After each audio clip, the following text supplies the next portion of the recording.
But what caused the financial success was not extreme ability. I have a good mind, but I'm way short of prodigy. And I've had results in life that are prodigious. And that came from tricks. I just learned a few basic tricks from people like my grandfather. What were those tricks? What kind of... Now everybody's leaning in, wanting to know. Charlie Munger, with a net worth of over $2.4 billion, is a shining example of what smart investing can achieve. Ever wondered how he did it? Well, he has his unique strategies. There are basic rules that even beginners can follow. Join us as we unveil the 3 simple rules of investing to guide your path to financial success. Number 1, understanding that a stock is not separate from a business, but is part of the business. Think of a stock as a slice of a larger business. Imagine you're buying a piece of a company. It's almost like owning a small part of your favorite store. Just like you'd assess a store before investing in it, you should consider the business behind the stock. In Charlie Munger's words, when we buy a stock, we are not just buying a piece of paper that shows we own a little of the company. We are buying into the business itself. For instance, let's say you love technology and want to invest in a tech company. You'd look at things like how well the company's products sell, who its competitors are, and how the company is managed. Now that you're looking at stocks as part of a business, you must understand what kind of business you're investing in. Is the business in an industry that's growing, or is it in an industry that's not doing so well? Knowing the strengths and weaknesses of the businesses help make smarter investment decisions. Think about it like deciding whether to support a lemonade stand that sells a lot of lemonade, good business, or one that hardly sells any, not so good business. When considering investing in a business via its stock, you must figure out how much it's worth. Imagine buying a used car. You'd check its condition, mileage, and other factors to decide what you'd pay for it. Well, it also applies to investing. When investing, you need to estimate how much the business is worth based on its profits, growth potential, and how it compares to other similar businesses. This helps you decide whether the stock is a good deal or not. Number 2, strong trading psychology.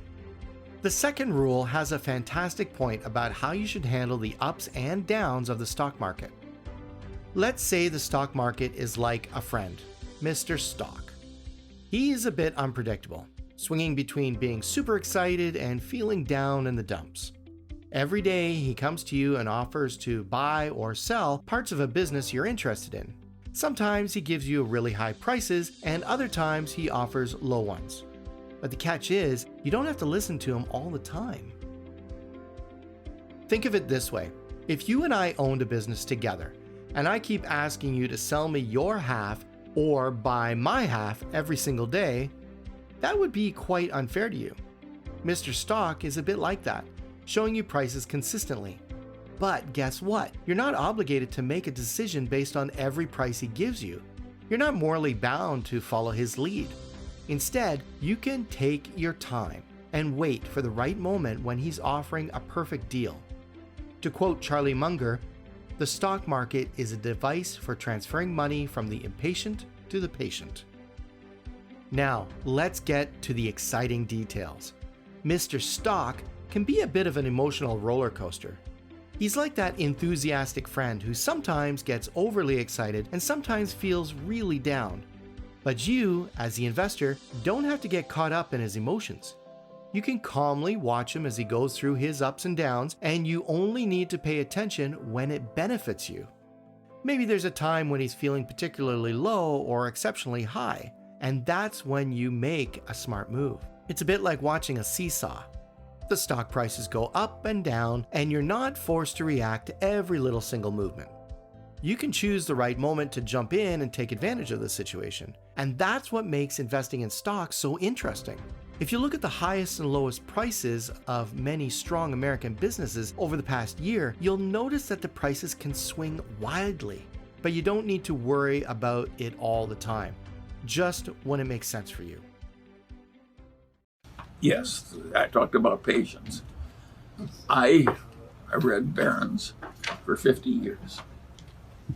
In 50 years, I found one investment opportunity in Barron's, out of which I made about $80 million. Remember, the market isn't there to tell you what to do or to guide your decision. It's there to serve you when you're ready to take action. And the great thing is, you can value a company without getting influenced by its current price.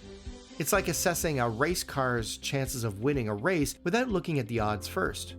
So as you learn about investing, keep in mind you're in control and you don't have to let the market's emotions guide your choices.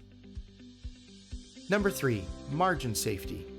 So the third rule plays a critical role in making sure you don't throw all your money into the market. Let's use an example. If you're driving your truck and you see a bridge with a sign saying it can hold 10,000 pounds, but your truck weighs 9,800 pounds, instead of risking it, you'd look for another bridge, right? Well, that's the idea of having a margin of safety. Just like investing, you want to have a buffer. Don't invest all your money in something hanging by a thread. Leave a little extra room just in case. In Charlie Munger's words, the idea of a margin of safety, a Graham precept, will never be obsolete. The idea of making the market your servant will never be obsolete. The idea of being objective and dispassionate will never be obsolete. The idea of being patient and waiting for opportunities will never be obsolete. Let's say you're in the stock market and you see a company's stock price is dropping. Instead of jumping in immediately, you wait until it's clear that it's a good deal. So having a margin of safety means being cautious and not cutting things too close. These 3 rules are like building blocks for your investment strategy. You need all 3 to have a strong foundation. You can't just throw one away and expect things to work out great. Think of it like a 3-legged stool. If one leg is missing, you're not going to be very stable, right? Let's look closer to what we've discussed with practical examples. Let's say you've got $1 million and you need to invest in 3 businesses. You can't change your mind after you invest, so you better make good choices. What would you look for? First, you'd want a business that has something special about them.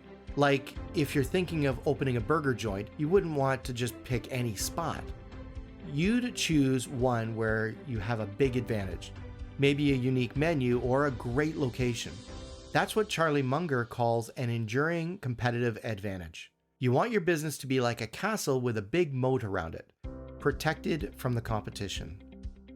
A moat can come from different things, like having a strong patent for your product, being in a great location, or having a strong brand that people love. For example, think of Coca-Cola. Almost everyone knows and likes it, right? That's an enduring competitive advantage. Charlie also talks about having honest and capable people running the show. You wouldn't want to invest in a business with a crook or a total newbie in charge, would you? You want a team that knows what they're doing and won't mess things up.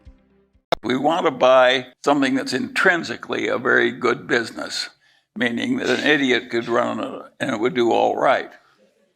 And then we want that business, which an idiot could run successfully, to have a wonderful person in it running it.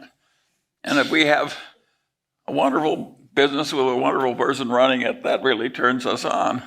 And it works very well. Warren sometimes says you have to choose good person or good business. And you know what he says? He says good business. He wants something that has such tremendous strength. I had a friend when I practiced law, and he said, if it won't stand a little mismanagement, it's not much of a business. And we like businesses that stand a lot of mismanagement but don't get it. And the next factor you should consider under the third rule is price. You wouldn't buy a candy bag for $10. The same goes for stocks or businesses. You want to pay a sensible price, not too high, not too low. Just like you're exploring different businesses in your area for a week, trying to find the best ones to invest in. You'd cross out the ones that don't have something special about them, that don't have a good team, or are too expensive. Just like when shopping for the best options, you're narrowing down your choices to the ones that make the most sense. Charlie Munger explains it's actually easier to eliminate the wrong options than to pick the absolute best ones.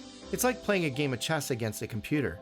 Your brain filters out most of the noise and you focus on a few good moves. Investing is kind of like that, focusing on what really matters and you'll be on the right track. Remember, you don't need to invest in a ton of things.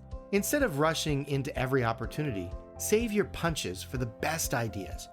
And don't forget, the bigger your investment gets, the harder it might be to find ones that make a difference. Keep a margin of safety. Look for enduring competitive advantages, honest and capable people, and a sensible price. With these in mind, you'll be well on your way to making smarter investment decisions.